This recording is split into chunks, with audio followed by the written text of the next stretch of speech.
During the next hour and a half, NBC and its affiliated independent stations will bring you a special Christmas Eve program conceived by the boys who are far from home this Christmas season and including a talk by the President of the United States.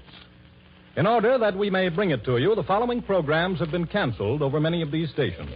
Amos and Andy, who will have as their guest next week Edward G. Robinson, Bill Stern's Sports Newsreel, and Fred Waring in Pleasure Time.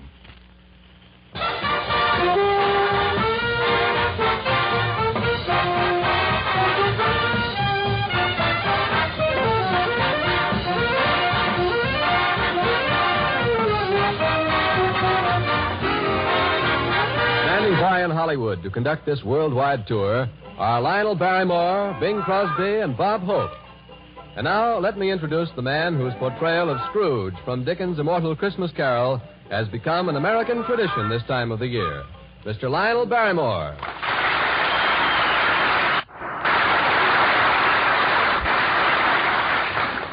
Well, this is Lionel Barrymore in Hollywood.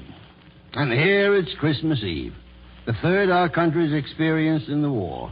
But tonight, I'm not going to play the part of Scrooge. Let me rather take you people of America by the hand to the side of your loved ones fighting in every quarter of the globe. Our president and commander-in-chief is with us, too. He'll speak to our armed forces, and he has a word for us as well. We're going to Italy, North Africa, to New Guinea, Guadalcanal, New Caledonia. Yes, and for the first time on the radio, we'll take you to Munda. We'll visit China, where it already is Christmas. We'll go to India, Panama, and Alaska, Pearl Harbor, and some of our ships of the Navy. Yes, in this, our third year of war, we Americans are going to spend Christmas Eve at the fighting front of our men as they light up Christmas trees all over the world. Now, no program of this type would be complete without the presence of a certain young man. His name is synonymous with joy to the GIs. He's had the thrill of meeting most of them face to face, too. Ladies and gentlemen, may I present the guest conductor of this worldwide tour, Bob Hope.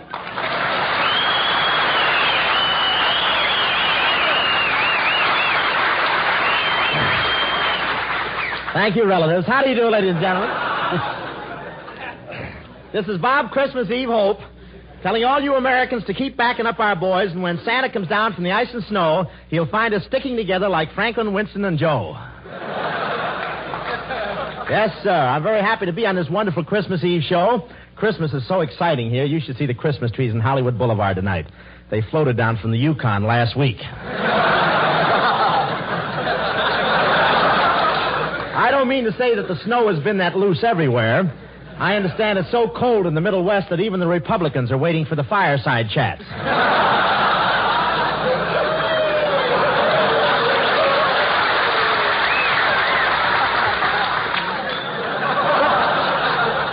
But Christmas spirit really prevails in Hollywood. All the boys in the service are visiting the canteen.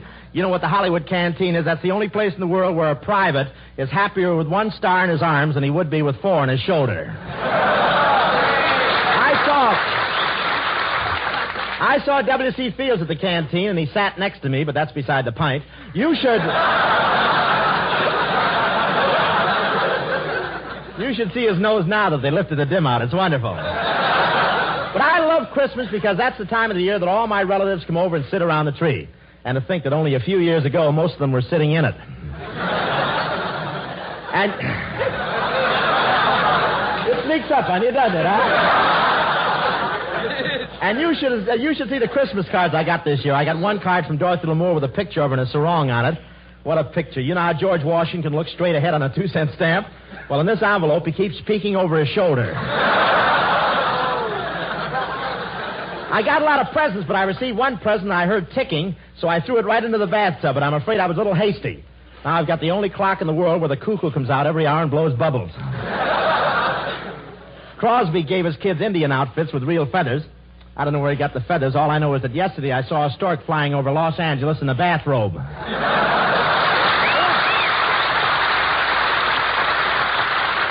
Thank you, men. And now for a visit with the men in North Africa. We go across the Atlantic and down the Mediterranean to Algiers. It's now after 3 o'clock on Christmas morning in Algiers. Less than 2 hours ago, the last soldier attended the midnight mass checked in his barracks. It's quiet now, but in this headquarters city, men and women are working. There are the truck drivers and railway engineers getting supplies up forward. The anti-aircraft gunners watching. The signal operators sending messages. In a few hours, another working day begins for everyone. But, in spite of work and war, the generous spirit of Christmas is not forgotten. Hardly a barracks or company street is without its old-fashioned American Christmas tree. And hundreds of parties have been given by Army and Navy men for the children of North Africa. A typical one took place this afternoon at the Red Cross Club, where the men of the 12th Air Force Fighter Command entertained French war orphans. Here's one of the French-speaking Santas, Sergeant John Stewart of Sheffield, Alabama. Sergeant, did the youngsters enjoy themselves? You never saw 56 kids so happy and excited. They haven't had much in the past few years, and the Fighter Command has rather adopted them. We're going to give them their Christmas dinner tomorrow. What happened at the party? Well, there was French and American carol singing, a Mickey Mouse movie, and we gave each boy and girl his own big shopping basket full of woolen clothes, toys, candy, nuts, and fruit. The men in the Fighter Command had contributed money and their rations, and even Christmas food from home.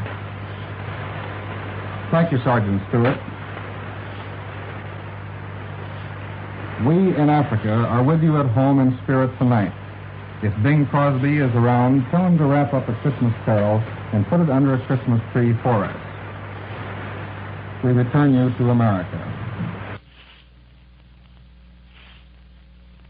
Glad to oblige, boys. But Major Eddie Dunstetter and the Army Air Forces Orchestra is here with us.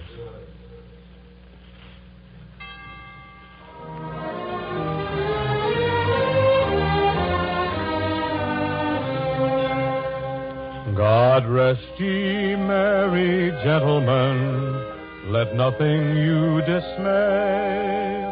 Remember Christ our Savior was born on Christmas Day to save us all from Satan's power when we were gone astray.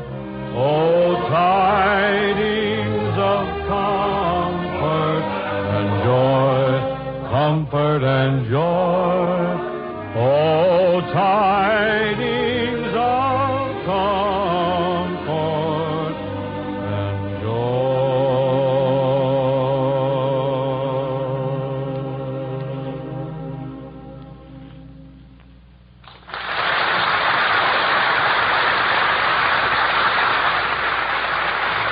Very fine, Bing.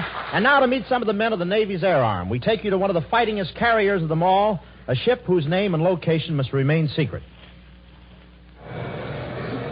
Now we are speaking to you from one of the greatest fighting ships in the United States Navy, an aircraft carrier. This is a flat top.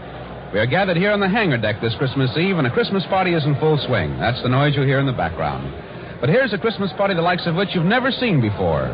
We're at one end of a tremendous room. In front of us in the cleared space is a gaily decorated Christmas tree glowing with lights of every color.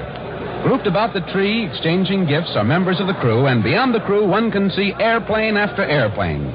These men in this aircraft carrier have been in the thick of action ever since the war started. We'd like very much to tell you of their gallant war record, where they've been and what they've done, but that accounting must wait. Suffice to say, the enemy has felt the sting and blows of this floating airport time and time again.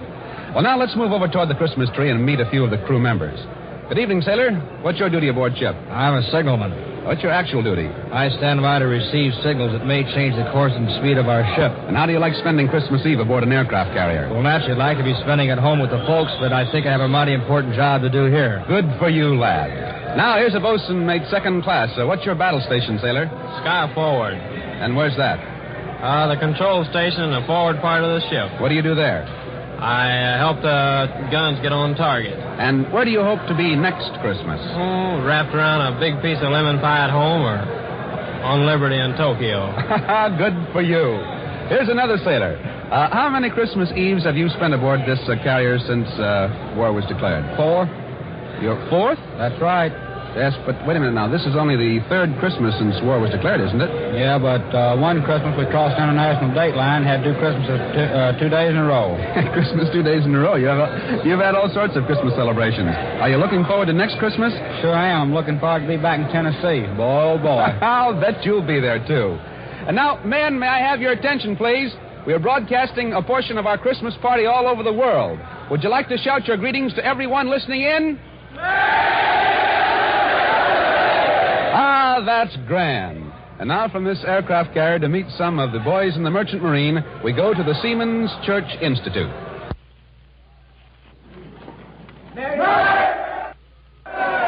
Ladies and gentlemen, we don't think you've met anyone quite like Chief Steward George Jack Kessel of the Merchant Marine, who's here with us at the Seamen's Church Institute. Chief Kessel was torpedoed in the Indian Ocean, spent 20 days in a life raft with 14 other survivors. Well, Chief, suppose you tell us about it. Well, when the ship was hit, I was below playing my mandolin. I ran up on deck and tossed the mandolin into my lifeboat. Then I went around, tried to scare up some food. But as it turned out later, the mandolin was almost as important. Important as food? Why was that? Well, we needed more than food and water to keep our courage up. So I'd start singing and playing all the old favorites at first. Then later, I started making up songs of my own about the boys in the boat, the folks at home, and the things we talked about mostly home. Well, tell us some of the titles. Well, I wrote Hats Off to the Merchant Marine, Heroes in Dungarees, Please Stay Out of My Dreams, I Haven't Forgotten the Thrill of Your Kiss, Let's Turn Back the Clock, and some others. Well, I've really heard your songs, and I think they're swell. But tell me, did they really help? Yes, sir, they sure helped a lot. 1 biscuit and 5 ounces of water a day isn't very much to go on for 20 days. Without those songs, the boys all felt that we couldn't have made it. Well, Chief, you're probably the only composer who ever wrote his songs in a life raft. And I'll bet no composer ever had a more appreciative audience. Well, I know this. Nobody, songwriter or not, ever sailed with finer men than I've lived and worked with in the Merchant Marine for the last 15 years. And you can bet this. We'll keep them sailing until we win. Well, thanks, Chief Steward George Jack Kessel, who turned back death at sea with a song. And now, friends, one of the outfits sharing in the credit of winning the Battle of the Atlantic is the United States Coast Guard. So, for a Christmas Eve visit to these boys, we take you aboard a Coast Guard cutter. Here we are aboard a Coast Guard cutter. After taking a peek at his face, I'm willing to lay 6 to 5 he doesn't even make the arch. But he finally gets there with everybody laughing and clapping their hands, and the preacher comes forward, and Dave the Dude looks happier than ever seen him look before in his life as they all get together under the arch of flowers. Well, all of a sudden there is a terrific racket at the front door of the Woodcock Inn. And in comes a doll about 4 feet high and 5 feet wide. In fact, I never see such a wide doll. She looks all hammered down. Her face is almost as wide as her shoulders, and she makes me think of a great, big, full moon. She comes in bounding in like, and I can see that she's all trained up about something. As she bounces in, I hear a gurgle. And I look around, and I see Walter Winchester slumping down to the floor, almost dragging Miss Billy Perry with him. Well, the wide doll walks right up to the punch under the arch and says in a large, bass voice, "Which one of you is Dave the Dude?" "I'm Dave the Dude," says Dave the Dude, stepping up. "What do you mean by busting in here like a walrus and gumming up our wedding?" "Oh, so you're the guy who kidnaps my ever-loving husband to marry him off to this little red-headed pancake here, are you?" The wide doll says all of that, and at the same time looking at Dave the Dude, but at the same time pointing at Miss Billy Perry. Well, now, calling Miss Billy Perry a pancake to Dave the Dude is a very serious proposition, and Dave the Dude gets very angry. "Now, listen here," Dave the Dude says. "You better take a walk before somebody clips you." Well, that's a very good story, sailor, but apparently not the right story. Now let's go to London. Come in, London.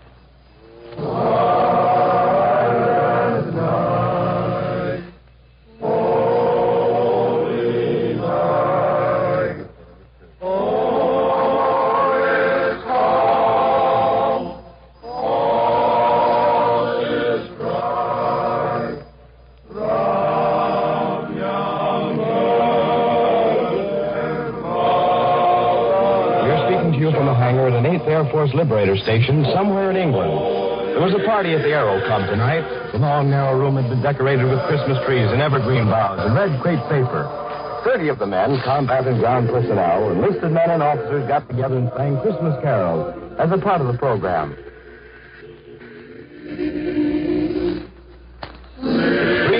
on the European theater of operations. The night is silent, but this Liberator base never sleeps, even on Christmas Eve. By air, the enemy is only a few minutes away. The men who are safeguarding the present and those who are preparing for the future are hard at work. And one of them whose task is less grim than the others is Technical Sergeant Nicholas L. Bisco of Bridgeport, Pennsylvania. What are you doing at this hour of the morning, Sergeant? Toasting turkeys, and the boys realize that a lot of folks are doing without it, so we can have it here. We want to thank them for the small Christmas present. And that goes for all of us. Would you like to know what I'm doing about dessert? Absolutely. It's ice cream. We save our rations of powdered milk and powdered eggs, and I got a hold of some cocoa and cornstarch, all of which adds up to ice cream. Good deal, Sergeant. Here's another man who works all round hours. Technical Sergeant John R. Wade of Taunton, Massachusetts, a member of the ground crew. Am I right about the hours, Sergeant? We're on 24-hour call, sir. Even on Christmas Eve? Even on a Christmas Eve. And that's why we brought our microphone to your workshop, to let you say Merry Christmas back home tonight. Merry Christmas, Mom and everybody. And now, speaking for all the gunners in the European theater, is Staff Sergeant John Galanis of Plymouth, Pennsylvania, who has been on 19 missions and wears the Distinguished Flying Cross and the Air Medal with 2 clusters. Well, the best way I can put it is this. There's one ship in our group called Heaven Can Wait. It'd be like heaven to be home for Christmas this year, but heaven not only can, but has to wait until our job is finished. For the pilots, navigators, and bombardiers, First Lieutenant Alan L. Green of Oregon City, Oregon. The lieutenant is 21, has been on 17 missions, and wears the Distinguished Flying Cross, the Purple Heart, and the Air Medal. Lieutenant? Well, I feel the same way the sergeant does. Well, we've enjoyed the presents and the Christmas greetings we've had from home. We'd like to return every Merry Christmas in person, but it's back to duty now. So we might add we have some Christmas presents and some New Year's resolutions here in England. We're planning to deliver to Hitler in person. From England, the armed forces return to the United States. Well, here we are back in Hollywood. Now from America, where it's still Christmas Eve, we take you where it's already tomorrow. Christmas Day to China. Come in, Chongqing, China. Tonight, all the Army men in Chongqing will be dancing at the Victory House as guests of General Song Jian. There's no snow in Chongqing like we used to have back home in Kansas, but we're having about everything else a soldier overseas could have this Christmas. For all the boys in China, a very Merry Christmas and a fine New Year. Now from China, we'd like you to meet some of our buddies on duty in India. Over the Himalayas, we go from Chongqing to New Delhi.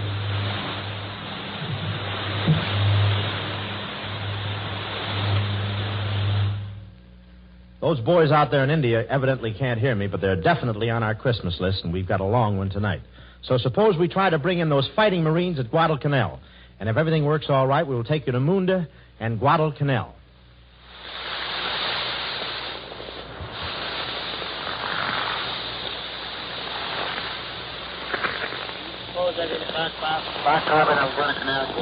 What's the matter with you, Frank? Well, I had to rush to my dentist right to get you. You know how I feel about it. Yeah, me too. Another dinner. I just thought I'd take the dinner. Seaman First Class Frank Rosen. And I am Seaman First Class Jim Horshaw. I'm from Detroit, Michigan, and Frank is from Huntsville, Alabama. Yeah, we rushed up to our turkey stuffing and pudding. Say, Jim, I haven't rushed up here since we ran for a festival. That's not so long ago, just a few weeks back. See, I used to look up out of that rusty hole in the ground and think of my folks fast asleep down in Alabama. We can say that again. Let's give the folks a hot toast. Act up, I think. Well, while we are speaking about Russia, we sure feel sorry for your folks back home. They tell us we can't drive over 35 miles an hour, but we can't drive over 25. And you've been serving traffic up on this sort of stuff. You should have one of these MPs after you. Don't get a picture now you're dropping. Everyone will say, did you hear Seaman First Class Horshaw dropping on the radio at Christmas? But we're on the radio. Oh, don't worry about us, guys, folks. We expected you, guys, but hopefully not on Christmas. Any level, it's sure a lot better here than it was last year. Last Christmas, almost everybody spent the holidays in a foxhole. Well, folks, all we really want to say is a Merry Christmas. It's a tough fight, and we'll be home soon, Mom, I hope. I was saying First Class Frank Rosen, Huntsville, Alabama, from his mother and dad, and the first sister in Alabama, and my new little brother, too. And his new little brother, too. And I want to say greetings to my mother and dad, my brothers and sisters in Detroit. Hey, hopefully I'm listening. This is Seaman First Class Jim Horshaw on Guadalcanal, switching you to London, New Georgia. Go ahead, remember. This is greetings from the Northern Phone. This is George Thomas Forster speaking from Winter Airfield on New Georgia Island. This is the first broadcast to come out of the Northern Colony. It is 1:20 on Christmas afternoon, and there are two blue jackets standing beside me. I want to tell you about Christmas in New Georgia. Here is Radio Man Second Class, Charles Bashara, of Beaverton, New York. Thanks, Mr. Foster. I'd like to introduce my pal, Gunner's Mate Third Class, Robert McNoyers. Bob is from Cahoots, New York. Thanks, Charlie. What do we do now? Well, Charlie used to be on station WFYR in Syracuse, New York. So the show is yours, Charlie. Yes, but this is sure different than broadcasting from WFYR. And we're not really in the airfield. At the top of the hill that the Japs were trying to bomb off the map only a few weeks ago. And we have a time growing when an open with a black bed. It's not like Syracuse, and it's sure not like Christmas at home, eh, Bob? It sure isn't. We're standing here with our shirts off, and it's still plenty hot and damp. In fact, I'm soaking wet. Maybe I'm not. One thing, we did have a slow dance just a half hour ago. I've got the menu here. Shall I read it, Charlie? Sure, go ahead. Roast turkey, vivid gravy, steak dressing, and buttered cornflakes. With potatoes, crumbled sauce, ice cream, and chocolate cake. Candy, cigarettes, and coffee. And Merry Christmas. Remember last Christmas, Bob? And we were wondering where we would be this Christmas. Yeah, now here we are. And here we stand till we run those dirty little yellow. Wait a minute, Bob. We're on the air. And while we are, I'd like to say greetings to my mom and dad and my whole family and the staff at WFYR. I hope to be back with you soon. Me too. Christmas greetings to my mom and dad and family in Cahoots. And a special greeting to Ruth. I want to get this out. We're going to go down and meet him all night. Thank you, fellas. Thank you, Charlie. And Bob Desnoyers. I hope you're faithful listening because you were on the first broadcast of winter. This is your NBC war reporter, George Thomas Foster, speaking from New Georgia in the Northern Colony. I now switch you to the mainland.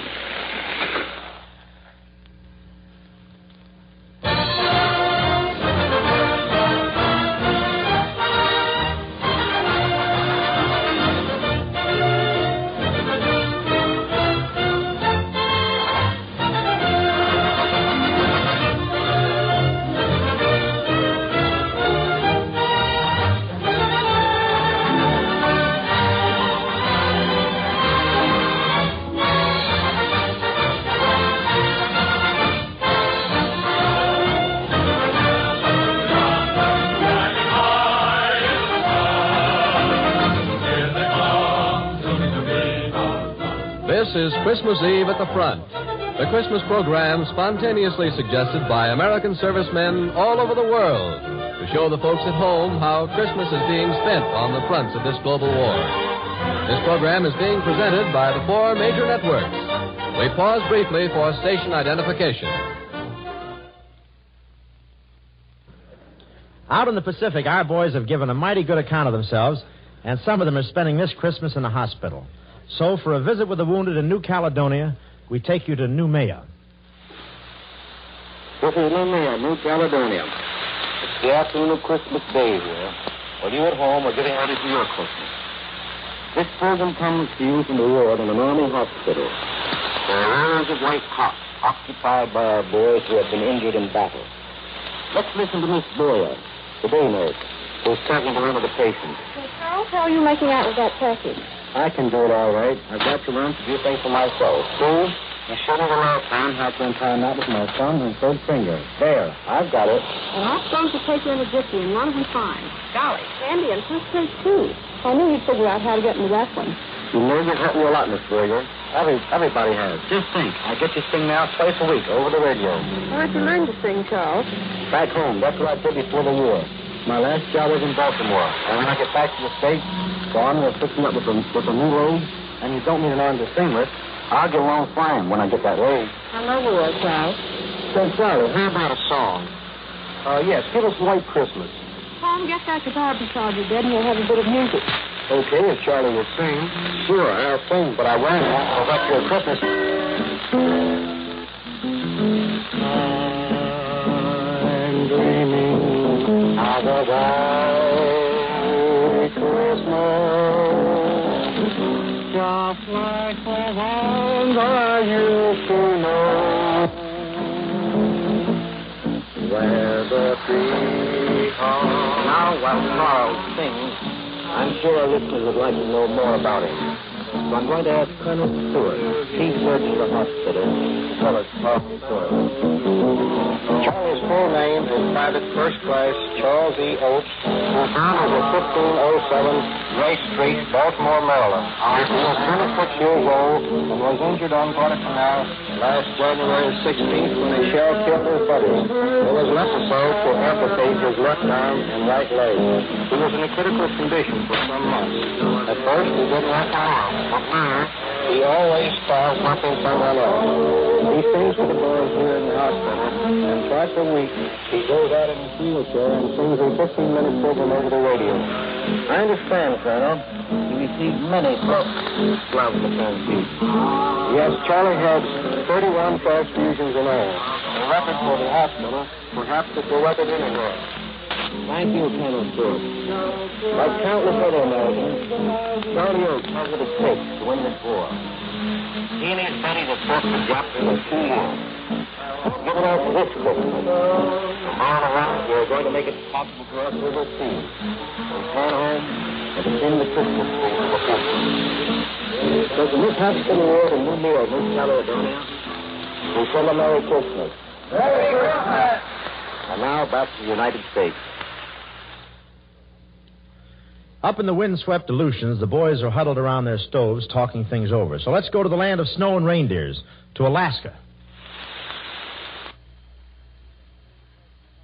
A little test from Palestine now.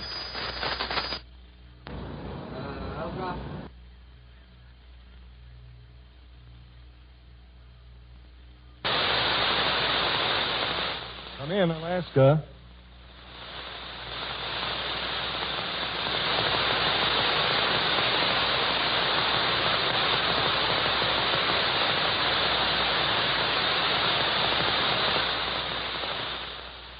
Say, Bing, we're having a little trouble getting Alaska, so step into my office, please. Is that what you meant? You look fine tonight. You look well. You look grand. Like my tent? Isn't that a wonderful thing? What button do you push to get KCA? What are you doing? That's the wrong network. We're on KFI. Sorry, John. Do you like this little suit I have on? Yes, looks something like an unmade bed. Look who's talking. Are those your pants or are you dancing with somebody? Bing, this is a little suit. It's a little suit I had made for me in Pittsburgh. Where were you at the time? I was...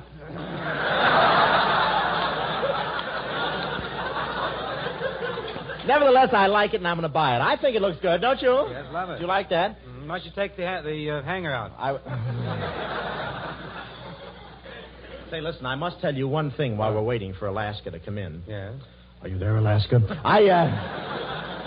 You know, while I was over in Africa, that when the man puts his nose, that means we're right there. If he holds it, look out. Look, I want to tell you. Ernest Hemingway told me to thank you. He did? For what? While I was over in Africa, I met Hemingway, and he told me to thank you. Nice to hear. For what? Why well, he saw your horses run, and he got the idea for whom the bell tolls.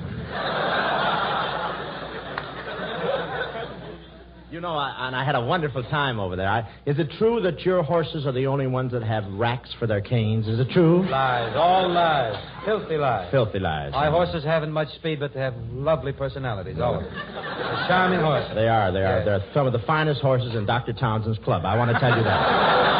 Listen, another thing. Listen, Bing, I want to know one thing. Why were you late for rehearsal tonight? I couldn't get here any sooner. What do you mean you couldn't Well, something get here? very serious happened on the way to the broadcast. I stopped at the stables to see my charges. You did? Is that right? I understand you have new stables down there by the Southern Pacific where the Super Chief goes by. That's right. The other day, the Super Chief went by and Bing lined all his horses up and said, "See, that's what I mean."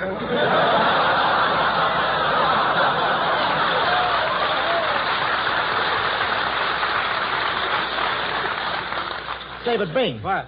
How about this right here? You want to cut in clever, right there? Yes, Christmas Eve, and every other night is silent night for the men in the submarine service. But tonight they break their silence to join us around the Christmas tree as we take you aboard a United States submarine. I can use you. Come in at 9. I am an electrician mate first class aboard a fleet submarine.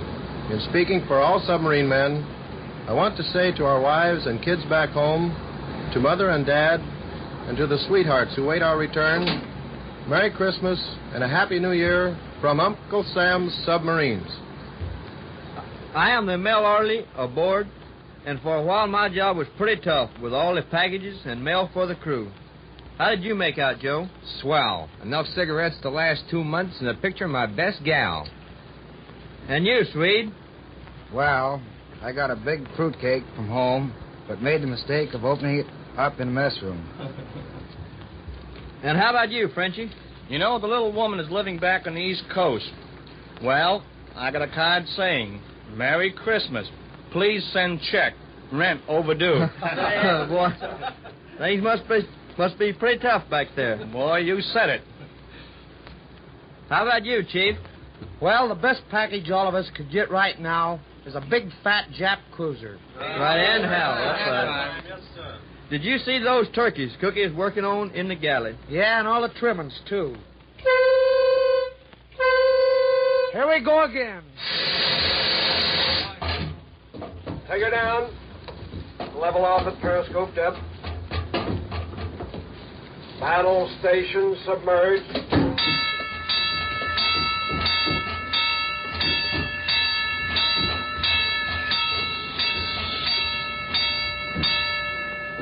Hey, Doc, what'd you see up there? Boy, it's a big, fat Jap cruiser dead ahead. We in the Navy are mighty proud of what our buddies in the Marines and the Army have been doing in the Southwest Pacific. So from this submarine, let us go across the Pacific to New Guinea. Come in, New Guinea.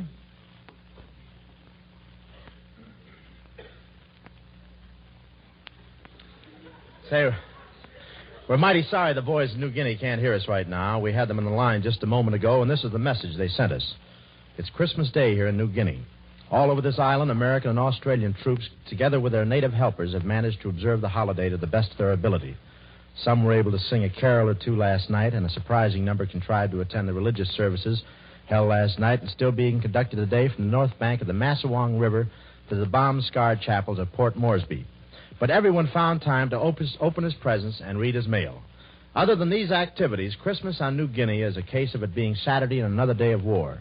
Trucks going toward or coming back from the war. Planes are either going out or returning from combat missions. And every once in a while, a line of natives passes by, silent and intent on holding up their end of the fight. I wish you had a chance to talk to some of our boys out here. There is Staff Sergeant Paul Blasewitz, formerly the Bronx of New York City, and now with the Troop Carrier Command. Blasewitz is a tail gunner in a flying fortress. Only they don't carry bombs, they carry freight. They call them fighting freighters because that's where they haul things they've also got to be able to fight. This is his second Christmas out here, but he says this one is a lot better than last year because they're better organized for things like Christmas. For instance, this morning he made his usual run, but by the time we hauled some stuff over to the boys at Arroway, that's over on New Britain, and the Japs didn't give us any trouble at all. Just now, Blasewitz is taking it easy, waiting for the next job to come along. And then there are the Australians down here. Boy, what a bunch of fighting men. Just now, many of them are spending their Christmas up in the Ramu Valley. You know, they've got a funny custom in the Australian Army. All of the officers roll up their sleeves and serve the Christmas dinner to the enlisted men. And that's going on today wherever the Aussies are fighting. And that's what's happening out here in New Guinea. We know that all you people back home are working with all your might to make such a broadcast as this completely unnecessary on Christmas Day of 1944. And that's the message. Well, believe me, fellas, we can't wait till the American forces return to the United States, but we realize there still is a big job ahead. A very big job to be done on both sides of the war and home fronts, and the sooner we finish both jobs, the sooner our boys will come home. You know, Robin, the Navy is doing a huge share of that job, too. Boy, you can say that again, Bing. Let's cut in on Christmas Eve doings on one of Uncle Sam's mighty battle wagons. To greet the holy night that gave the world its Christmas rose, its King of love and light. This is Christmas Eve with the Blue Jackets aboard a United States battleship. Listen while Blue Jacket McMillan, Seaman First Class, is singing Jesu Bambino for the ship's crew.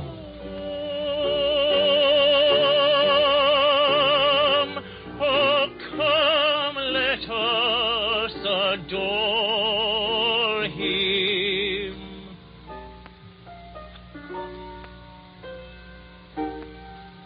Let us adore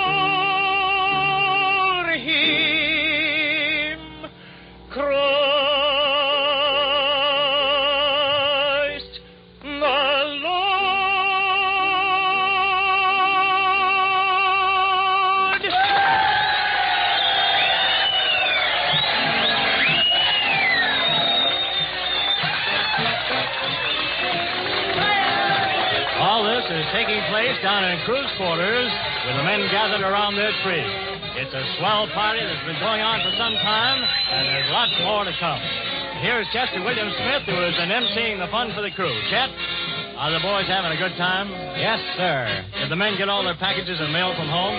You bet. And all those packages and all that mail made it a great Christmas. Okay, fella. We know you're going to top it all off with a grand turkey dinner tomorrow, but right now, let's get back over there with the band and sailing, sailing.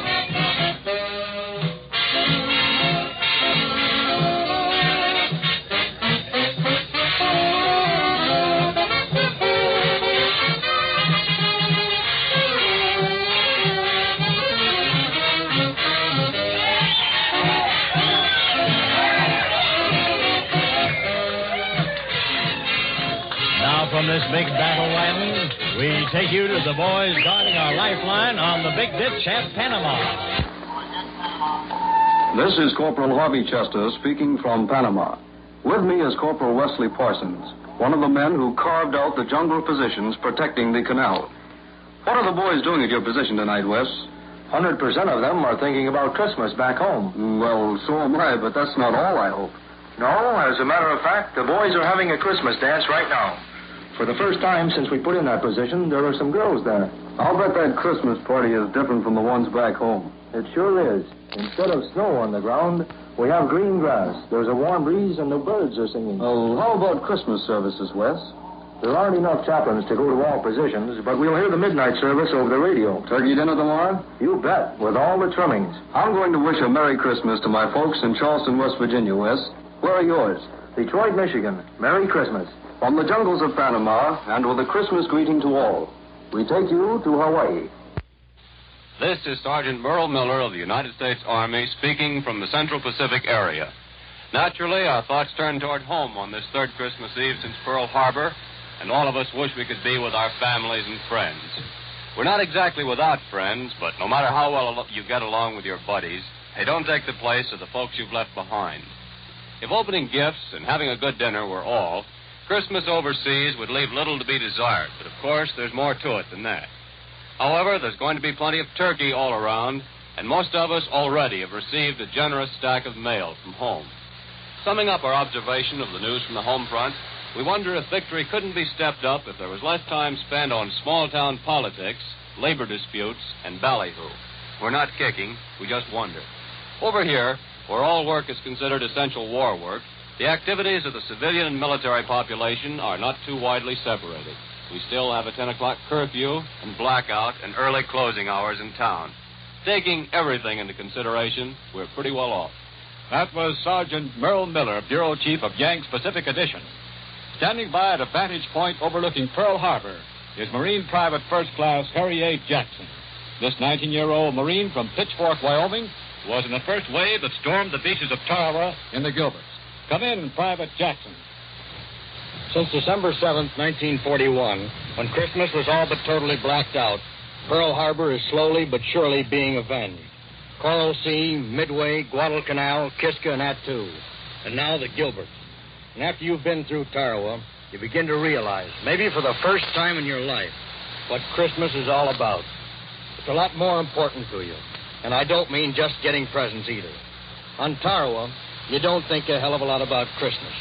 But on Christmas, you think a hell of a lot about Tarawa. Us fellas that are fighting out this way are backed by a vast civilian force of skilled workers at Pearl Harbor, whose job it is to keep us and our gear fit to fight. These Pearl Harbor workers are able to take time out this Christmas to celebrate the birth of him who promised peace on earth. But the pause this Christmas will be a brief one, because every fighting one of us is on the road that leads to Tokyo, and Tokyo knows we're on the way. From Pearl Harbor, where the stars and stripes still fly, and the Christmas tree lights are on again, it's a Merry Christmas to you all at home.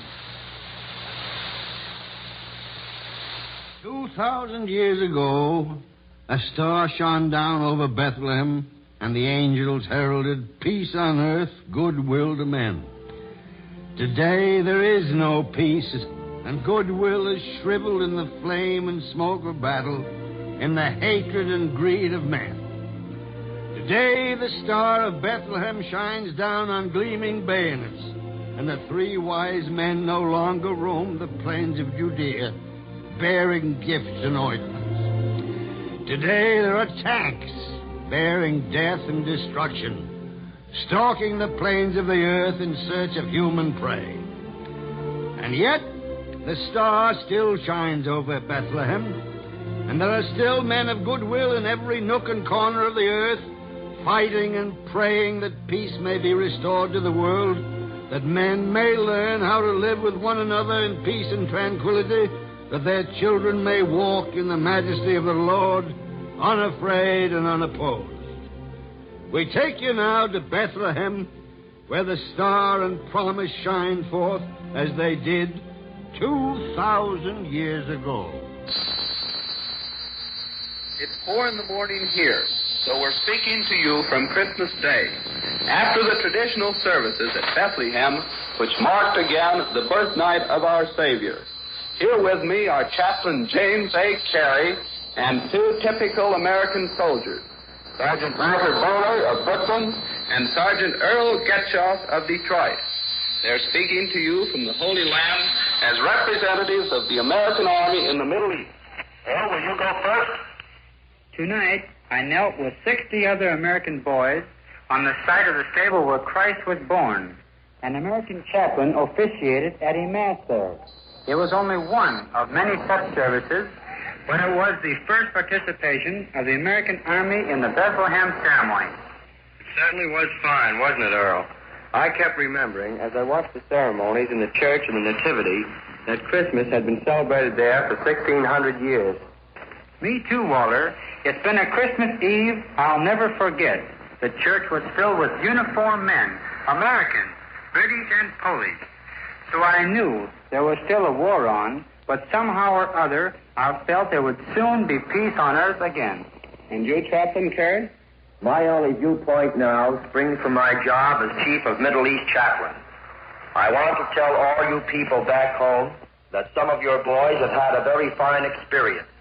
It seems to me that they will be finer men and finer Americans for having made this pilgrimage to the birthplace of our Lord.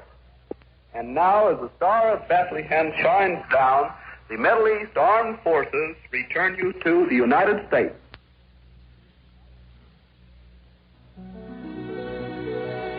Oh, come, all ye faithful, joyful and triumphant.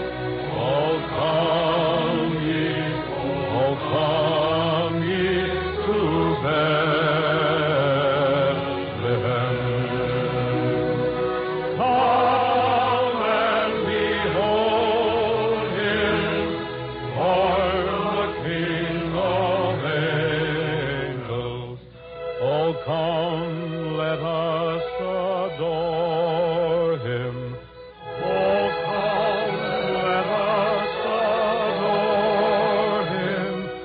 Oh, come, let us adore him.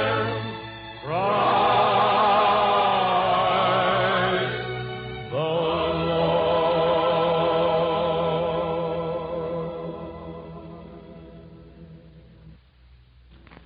the Earlier today, the President delivered an important address to many of our people stationed overseas and to those of us at home.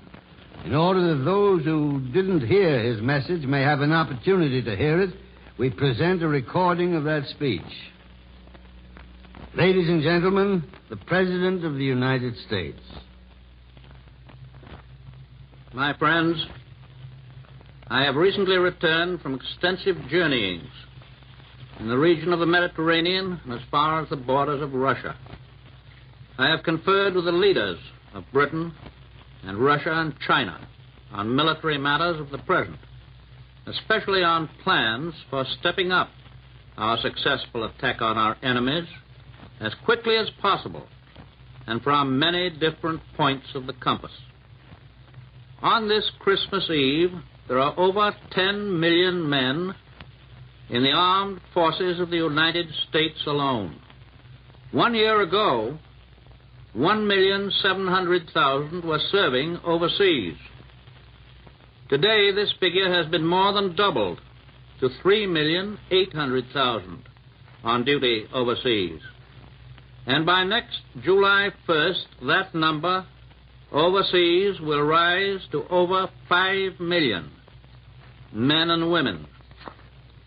That this is truly a world war was demonstrated to me when arrangements were being made with our overseas broadcasting agencies for the time for me to speak today to our soldiers and sailors and Marines and merchant seamen in every part of the world.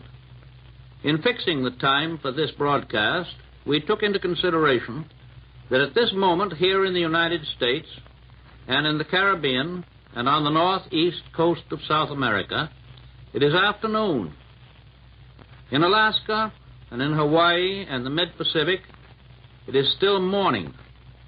In Iceland, in Great Britain, in North Africa, in Italy, in the Middle East, it is now evening. In the Southwest Pacific, in Australia and China and Burma and India, it is already Christmas Day. So we can correctly say that at this moment, in those far eastern parts where Americans are fighting, today is tomorrow. But everywhere throughout the world, through this war that covers the world, there is a special spirit that has warmed our hearts since our earliest childhood. A spirit that brings us close to our homes, our families, our friends and neighbors. The Christmas spirit of peace on earth, goodwill toward men. It is an unquenchable spirit. During the past years of international gangsterism and brutal aggression in Europe and in Asia, our Christmas celebrations have been darkened with apprehension for the future. We have said Merry Christmas and Happy New Year, but we have known in our hearts that the clouds which have hung over our world have prevented us from saying it with full sincerity and conviction. But even this year, we still have much to face in the way of further suffering and sacrifice and personal tragedy. Our men who have been through the fierce battles in the Solomons and the Gilberts and Tunisia and Italy know from their own experience and knowledge of modern war that many bigger and costlier battles are still to be fought. But on Christmas Eve this year, I can say to you that at last we may look forward into the future with real, substantial confidence that however great the cost, peace on earth, goodwill toward men can be and will be realized and ensured. This year I can say that. Last year I could not do more than express a hope. Today I express a certainty, though the cost may be high and the time may be long. Within the past year, within the past few weeks, history has been made. And it is far better history for the whole human race than any that we've known or even dared to hope for in these tragic times through which we pass. A great beginning was made in the Moscow Conference last October by Mr. Molotov, Mr. Eden, and our own Mr. Hull. There and then the way was paved for the later meetings. At Cairo and Tehran, we devoted ourselves not only to military matters, we devoted ourselves also to consideration of the future, to plans for the kind of world which alone can justify all the sacrifices of this war. Of course, as you all know, Mr. Churchill and I have happily met many times before, and we know and understand each other very well. Indeed, Mr. Churchill has become known and beloved by many millions of Americans, and the heartfelt prayers of all of us have been with this great citizen of the world in his recent serious illness.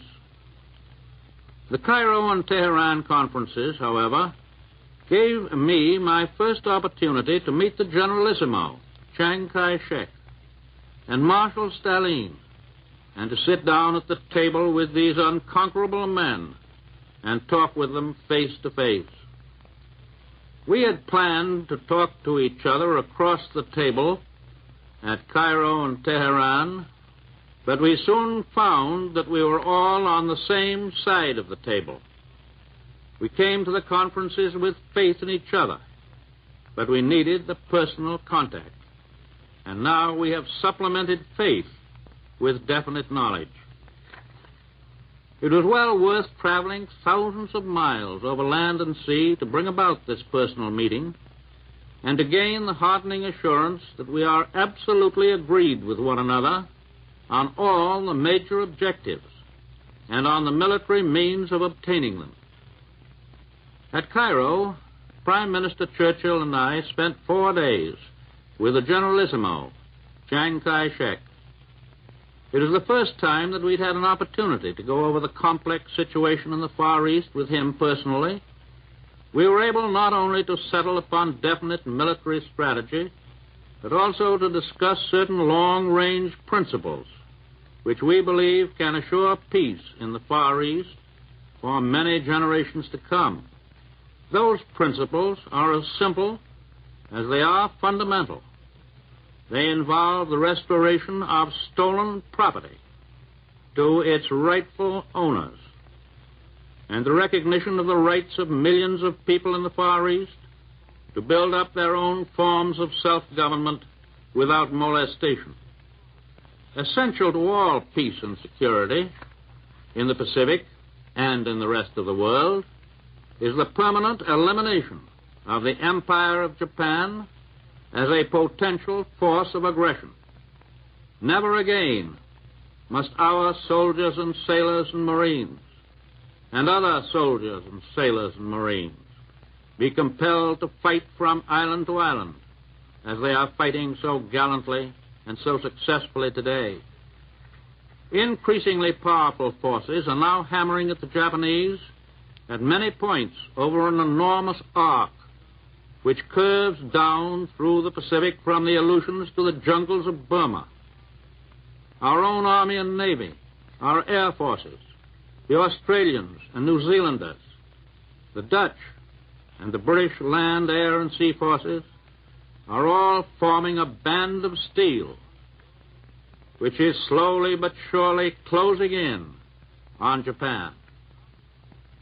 And on the mainland of Asia, under the Generalissimo's leadership, the Chinese ground and air forces, augmented by American air forces, are playing a vital part in starting the drive which will push the invaders into the sea.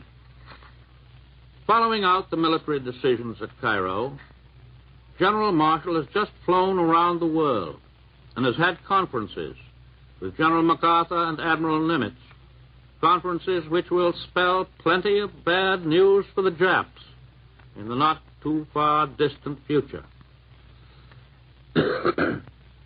I met in the Generalissimo a man of great vision, great courage, and a remarkably keen understanding of the problems of today and tomorrow. We discussed all the manifold military plans for striking at Japan with a decisive force from many directions, and I believe I can say that he returned to Chongqing with the positive assurance of total victory over our common enemy. Today, we and the Republic of China are closer together than ever before in deep friendship and in unity of purpose. After the Cairo conference, Mr. Churchill and I went by airplane to Tehran. There, we met with Marshal Stalin. We talked with complete frankness on every conceivable subject connected with the winning of the war and the establishment of a durable peace after the war. Within 3 days of intense and consistently amicable discussions, we agreed on every point concerned with the launching of a gigantic attack upon Germany. The Russian army will continue its stern offensives on Germany's eastern front. The Allied armies in Italy and Africa will bring relentless pressure on Germany from the south. And now the encirclement will be complete as great American and British forces attack from other points of the compass. The commander selected to lead the combined attack from these other points is General Dwight D. Eisenhower. His performances in Africa, in Sicily, and in Italy have been brilliant. He knows by practical and successful experience the way to coordinate air, sea, and land power. All of these will be under his control. Lieutenant General Carl Spaatz will command the entire American strategic bombing force operating against Germany. General Eisenhower gives up his command in the Mediterranean to a British officer whose name is being announced by Mr. Churchill. We now pledge that new commander that our powerful ground, sea, and air forces in the vital Mediterranean area will stand by his side until every objective in that bitter theater is attained. Both of these new commanders will have American and British subordinate commanders whose names will be announced to the world in a few days. During the last 2 days in Tehran, Marshal Stalin, Mr. Churchill, and I looked ahead to the days and months and years that will follow Germany's defeat. We were united in determination that Germany must be stripped of her military might and be given no opportunity within the foreseeable future to regain that might. The United Nations have no intention to enslave the German people. We wish them to have a normal chance to develop in peace as useful and respectable members of the European family. But we most certainly emphasize that word respectable, for we intend to rid them once and for all of Nazism and Prussian militarism and the fantastic and disastrous notion that they constitute the master race. We did discuss international relationships from the point of view of big, broad objectives rather than details. But on the basis of what we did discuss, I can say even today that I do not think any insoluble differences will arise among Russia, Great Britain, and the United States. In these conferences, we were concerned with basic principles which involve the security and the welfare and the standard of living of human beings in countries large and small. And somewhat ungrammatical colloquialism, I may say that I got along fine with Marshal Stalin.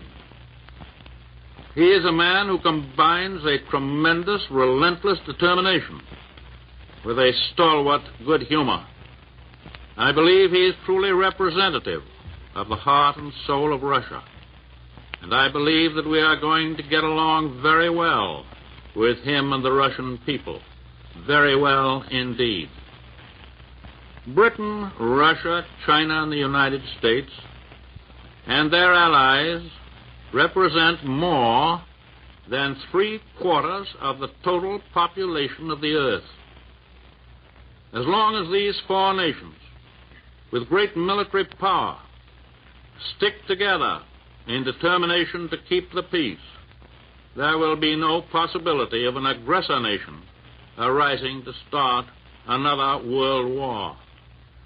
But those four powers must be united with and cooperate with the freedom-loving peoples of Europe and Asia and Africa and the Americas. The rights of every nation, large or small, must be respected and guarded as jealously as are the rights of every individual within our own republic.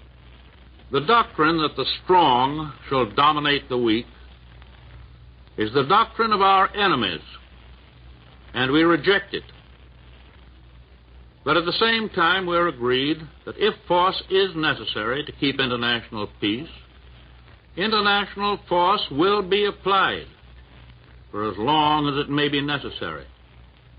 It has been our steady policy, and it is certainly a common sense policy, that the right of each nation to freedom must be measured by the willingness of that nation to fight for freedom. And today we salute our unseen allies in occupied countries, the underground resistance groups, and the armies of liberation. They will provide potent forces against our enemies when the day of the counter-invasion comes. Through the development of science, the world has become so much smaller that we have had to discard the geographical yardsticks of the past. For instance, through our early history, the Atlantic and Pacific Oceans were believed to be walls of safety for the United States. Time and distance made it physically possible, for example, for us and for the other American republics to obtain and maintain independence against infinitely stronger powers. Until recently, very few people, even military experts, thought that the day would ever come when we might have to defend our Pacific coast against Japanese threats of invasion. At the outbreak of the First World War, relatively few people thought that our ships and shipping would be menaced by German submarines on the high seas, or that the German militarists would ever attempt to dominate any nation outside of Central Europe. After the armistice in 1918, we thought and hoped that the militaristic philosophy of Germany had been crushed. And being full of the milk of human kindness, we spent the next 20 years disarming, while the Germans whined so pathetically that the other nations permitted them and even helped them to rearm. For too many years, we lived on pious hopes that aggressor and warlike nations would learn and understand and carry out the doctrine of purely voluntary peace. The well-intentioned but ill-fated experiments of former years did not work. It is my hope that we will not try them again.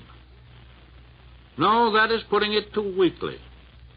It is my intention to do all that I humanly can as President and Commander-in-Chief to see to it that these tragic mistakes shall not be made again. There have always been cheerful idiots in this country who believed that there would be no more war for us if everybody in America would only return into their homes and lock their front doors behind them.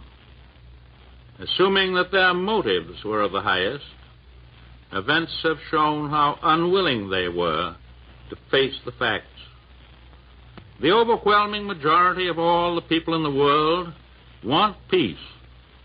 Most of them are fighting for the attainment of peace. Not just a truce, not just an armistice, but peace that is as strongly enforced and as durable as mortal man can make it. If we are willing to fight for peace now, is it not good logic that we should use force if necessary in the future to keep the peace? I believe and I think I can say that the other three great nations who are fighting so magnificently to gain peace are in complete agreement that we must be prepared to keep the peace by force. If the people of Germany and Japan are made to realize thoroughly that the world is not going to let them break out again, it is possible, and I hope probable, that they will abandon the philosophy of aggression.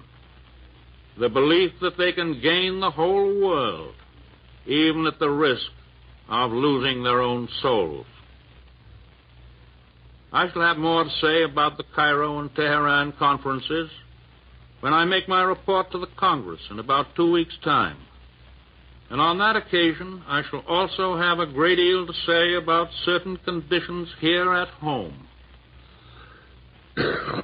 But today, I wish to say that in all my travels, at home and abroad, it is the sight of our soldiers and sailors and their magnificent achievements which have given me the greatest inspiration and the greatest encouragement for the future. To the members of our armed forces, to their wives, mothers, and fathers, I want to affirm the great faith and confidence that we have in General Marshall and Admiral King, who direct all of our armed might throughout the world. Upon them falls the responsibility of planning the strategy, of determining where and when we shall fight. Both of these men have already gained high places in American history, places which will record in that history many evidences of their military genius that cannot be published today. Some of our men overseas are now spending their third Christmas far from home. To them and to all others overseas, or soon to go overseas, I can give assurance that it is the purpose of their government to win this war and to bring them home at the earliest possible time. And we here in the United States had better be sure that when our soldiers and sailors do come home, they will find an America in which they are given full opportunities for education and rehabilitation and social security and employment and business enterprise under the free American system, and that they will find a government which, by their votes as American citizens, they have had a full share in electing. The American people have had every reason to know that this is a tough and destructive war.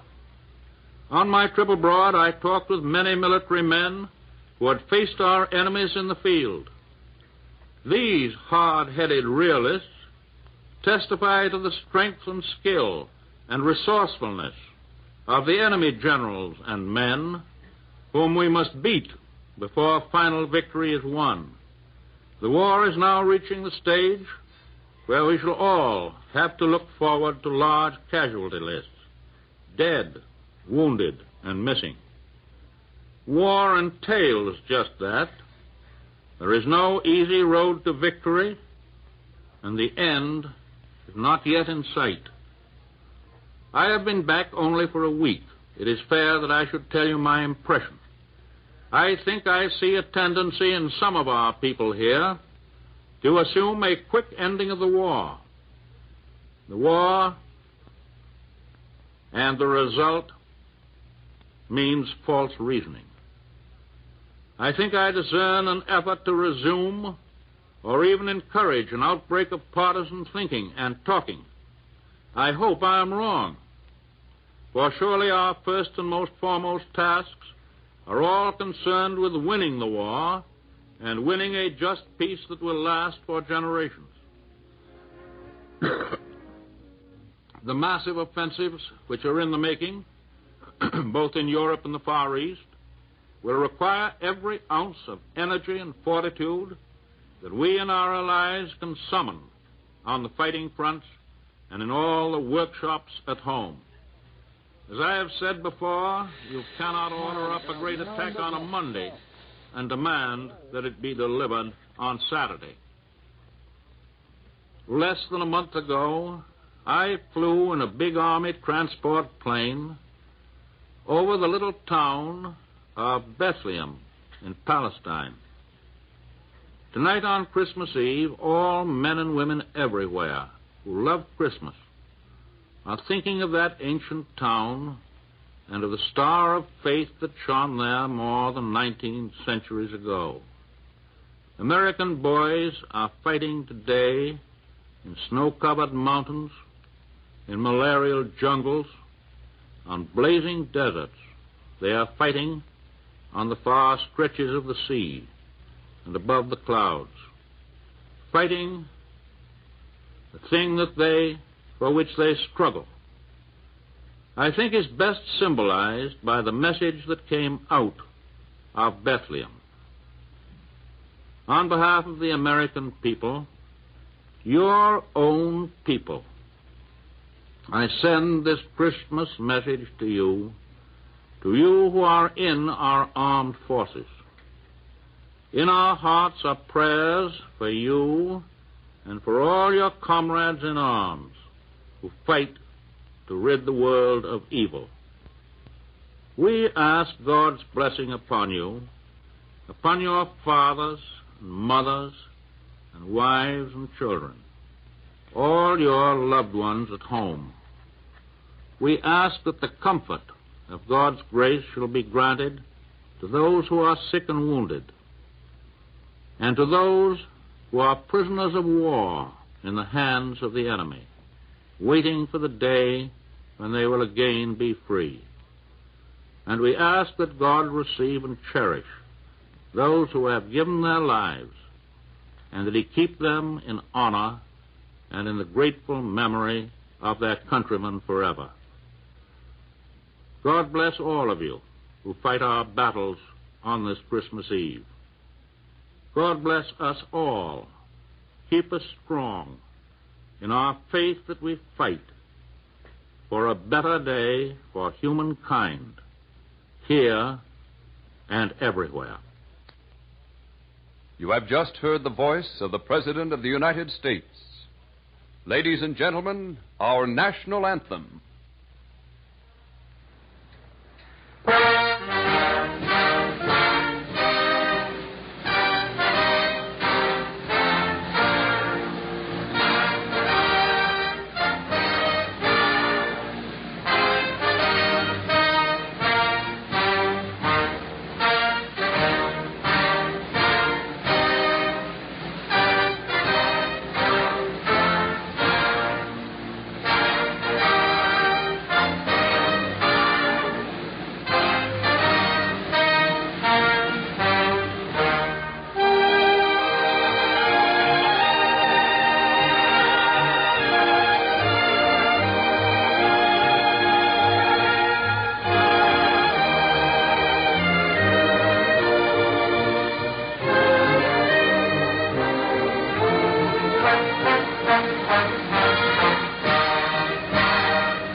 This concludes the special Christmas Eve program conceived by the boys who are far from home this Christmas season.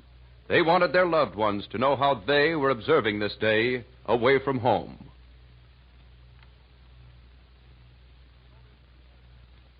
In order that we might bring you the special program just concluded, the following programs, usually heard over many of these stations, were canceled tonight. Amos and Andy, Bill Stern's Sports Newsreel, Fred Waring in Pleasure Time, and Fleetwood Lawton. This is the National Broadcasting Company.